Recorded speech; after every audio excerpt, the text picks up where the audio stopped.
Yeah, this is Robin from the Back Pain Secret podcast, and today we are going to talk about how to create great relationships and reduce your back pain. Okay, so we're coming through you live here, and I haven't been on for a while, guys. I'm gonna play the intro song. I'm gonna be right back. So here's the important question. How can back pain sufferers like us, who don't want to use prescription drugs or go through surgery, heal our back pain? How do we live our daily lives in a way that allows us to go to work, take care of our families, enjoy life, and still manage our back pain? That is the question, and this podcast will give you the answer. My name is Robin Wakeham, and welcome to Back Pain Secrets. Okay, guys, so I haven't been on for a bit, I've been busy with all kinds of stuff, I've been moving from my location, the physiotherapy clinic, from one location to 3 different locations.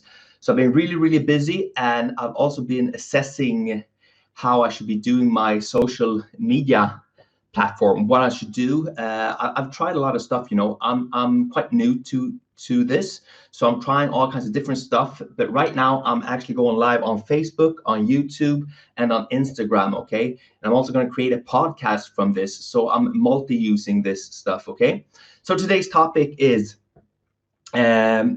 how to create great relationships to reduce your back pain. It's kind of a strange topic, right? It's not really easy to grasp that, but I have a patient story, okay, as always, and it's a made-up name. This is a person I had a few years back, and we can call her Anna, okay? Anna was 40 years old. She had 2 kids. She had been experiencing back pain for about 5 years, 5 to 6 years, She was divorced, but she had remarried.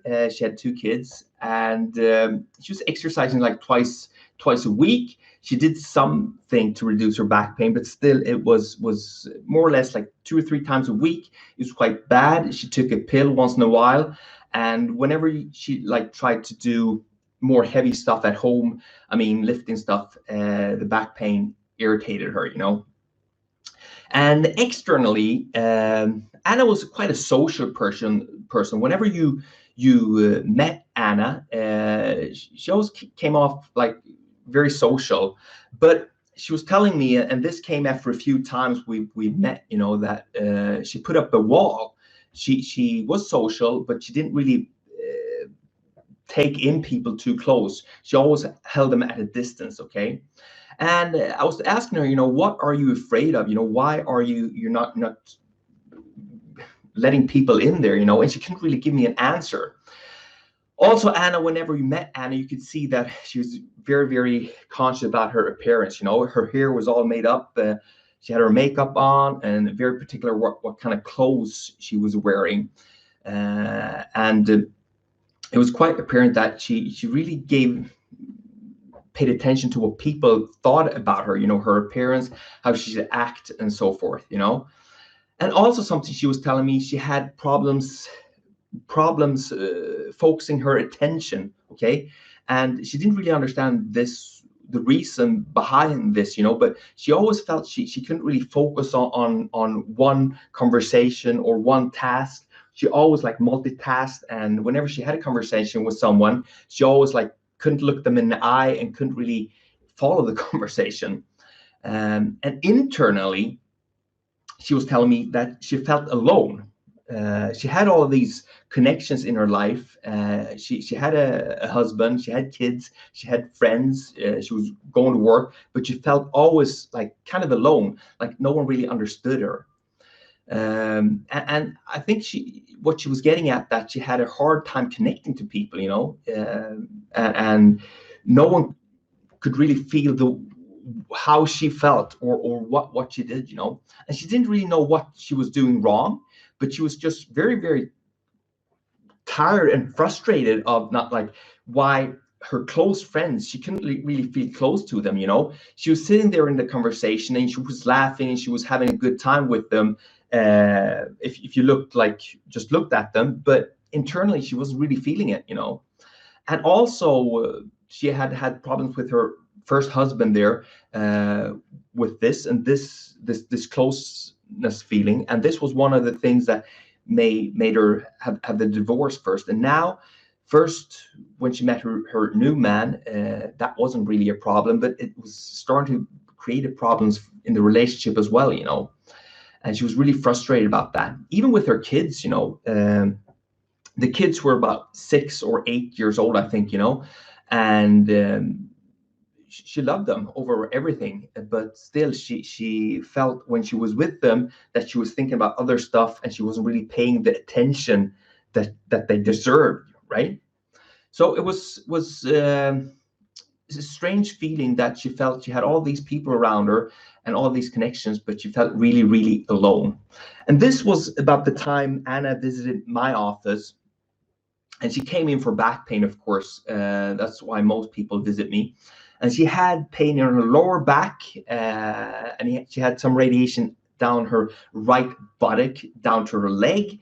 And we talked about it, when I gave her all the exercises that she, the core stability exercises.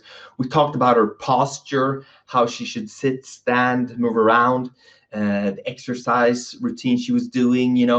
We also got her some new like orthopedic soles to put in her shoes because her feet was a bit off balance. So we did all of the stuff, and actually got her a standing desk at work as well. And all of this stuff that was working quite a bit. She felt like it was improving her to some extent. But the more we talked, it was very, very apparent that there were other stuff going on in her life as well, and this loneliness was hard for her, because whenever she felt alone, and that created anxiety, and that anxiety created the back pain. Okay, so she could actually feel the correlation between that. So first off, we talked about that, and I told her, we came into that to talk about it. How do I create better relationships, in my life? That's what her question. How do I do that? And I said, it's a hard thing, but first off, I definitely think you need to pay more attention to the people that you are around, on a daily basis. I mean, I can just see from the meeting we are having right here in the office. I've met you 2 or 3 times, and it's very, very hard for me to grasp you, because you're constantly on your phone. You're looking on your phone, you're looking on your iWatch there as well. They're beeping, and it's popping, and it's we're not really able to have a conversation here. So I would definitely say to you, Anna, first off, ditch the phone. You need to really reduce the amount of time you're spending on your phone, and get rid of this stupid iWatch as well. You're hooked up to everything, but really you're not connecting to anyone. Okay. Also, when you talk to someone, Anna, you need to look that person in the eye, or look at them at least. Okay. And if you have problems like connecting with the eyes, because it's quite intense to look someone in the eye, you can just focus on like the side, some other place, so it looks like you're looking at them, but you're not in their eyes, because that can be kind of intimidating if you're not used to it. Also, I would say try to listen to what they're actually saying, Anna. Okay. A lot of people, and I see this a lot, because I have thousands of back pain patients every year, and you're sitting there and you're talking to them, and you can see that a lot of patients, they're not really listening to what you're saying. They're just waiting for an opportunity to jump in and tell their point. So stop talking so much, and just listen to what they have to say, and see if that helps. And I would dare you to do a test, Anna. Okay, just try to go out with your husband or your kids without a phone. Okay, go out for a walk without your phones. Okay, and even like just go through the dinner, turn off the phones, turn off your watch and anything, and just sit there and pay attention to the person in front of you. It's so important. It will definitely help you to feel connection to your husband, to your kids, and to all your friends and whoever you meet. Okay. Also, number 2, show your appreciation. Okay, show your appreciation. Very, very important to build connection with your fellow man or the people around you, that's like the number one thing I think when a relationship dies, between a man and a husband, man and a wife, or friends or relatives or whatever it is, it's when the tension or the appreciation goes away. You're not really showing the appreciation to that person, and that person feels that. So the people around you show appreciation for the struggles that they're going through. Okay. And also, like, you can't just show appreciation for all the good sides they have. You also have to show appreciation for their dark sides, for the stuff that's actually driving you crazy. Okay. In life, it's very easy to show appreciation to someone that's all their good sides, but it's the bad stuff that you also need to be able to accept, and also show them that it's okay. Okay. And I have something I could share as a man, and I'm not going to go into this man and woman thing or whatever. It can be for a man or a woman, but the way I at least think, it's something good that all men could try out when they're at home, when they come home. And usually, I'm generalizing a bit now, but usually when a man comes home from work, he kicks off his shoes and he just wants a bit of downtime, just sit maybe for 20 minutes to 30 minutes for himself, and get some energy back. Okay. And a lot of women, they like to talk a bit more, and they want to share about their day and stuff. And as a man, if you come home and you're really tired and you're all like, you've been working, blah blah blah, it's easy to shut down and like just pull yourself away a bit. But it's a good thing whenever someone comes in, your kids or your husband or your wife, when you come home from work and they're starting to share a bit of their day with you, there's a phrase that you can use, and you can just say it like this: tell me more about that. Okay. Just tell me more about that. Okay. Tell me more about that. Just try that out, because that shows the other part that you're actually engaged and you're listening to what they're saying, and you actually want to be part of it. Okay. Give that a go. Number 3, adore people. Okay. And what do I mean with that? Elizabeth didn't really, or Anna didn't really understand what I was saying. How should I adore people? Okay. It's hard. So let me just talk a bit more about that. You need to look for the things that you actually really love about that person that you spend time with. It could be your husband, it could be your wife, it could be your friends.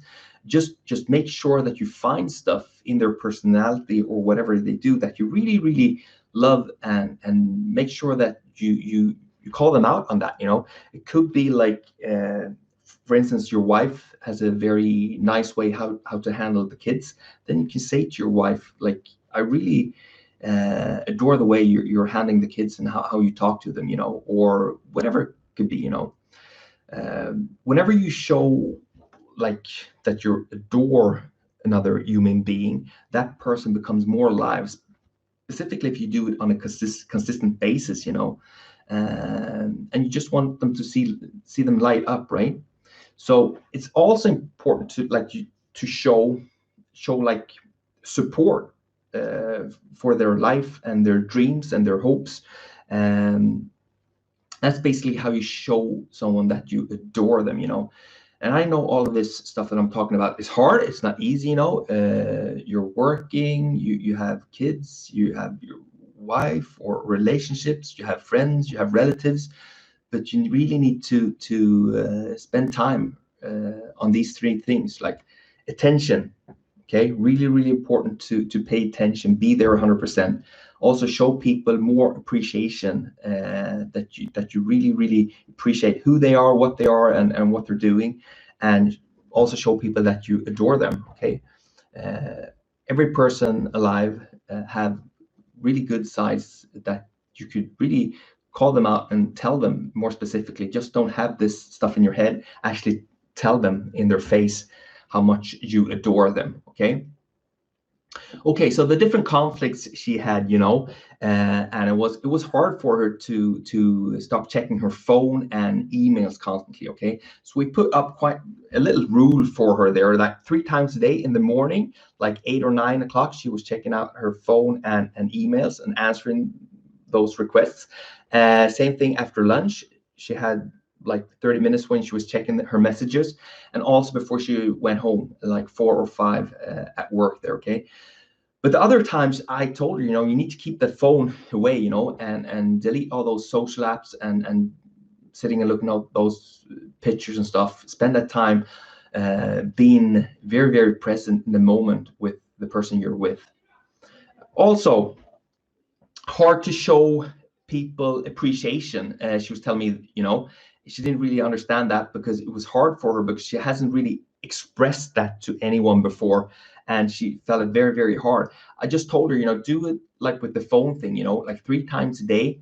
You pick 3 situations when you can show your appreciation to someone, okay? And you tell them that specifically. You look them in the eye and tell them how much you appreciate what they're doing for you, or what they're helping you with, or just that they're great people. Same thing with the adore people, she didn't really get that at all, but it's if you do this on a consistent basis, that you actually show people that you adore them, that you love them, that you accept all their faults, that it's not just the good stuff, you actually love the bad stuff as well, right? That would really make them make like they're living in a safe place, and they can be themselves 100%, and that really opens them up, lightens them up. And when someone is lightened up and they feel they can be 100% who they are around you, the connection is going to get much tighter between whoever you are. Okay, so the achievement Anna went through, she came back like 6 or 7 months behind after this, and she actually told me that she had 2 girlfriends now that she hung out with once or twice a week, and she really felt more connected with them. Her husband and herself, they actually like started dating again. So once a month they went out for a date night. No phones were allowed there. They actually got a sitter, and no kids, just the 2 of them. Okay, and she was doing her exercises, and most important, her back pain had reduced like 50%, and she felt much less anxiety in her body, in her head, and most importantly, she understood the connection, why she had this anxiety, why she felt alone, and why she got the back pain. So she actually had some tools now to work with, to understand how she could reduce her back pain and anxiety. Okay, guys, it's kind of a long one. I hope this resonates with some of you guys. And guys, remember, you're just 1 step away from healing your back pain. Want more back pain secrets? Then go ahead and get your free copy of my best-selling book, Back Pain Secrets, at backpainsecrets.com. Inside this book, you will find my top secrets to healing your back pain without prescription drugs or surgery that have helped thousands of other people just like you.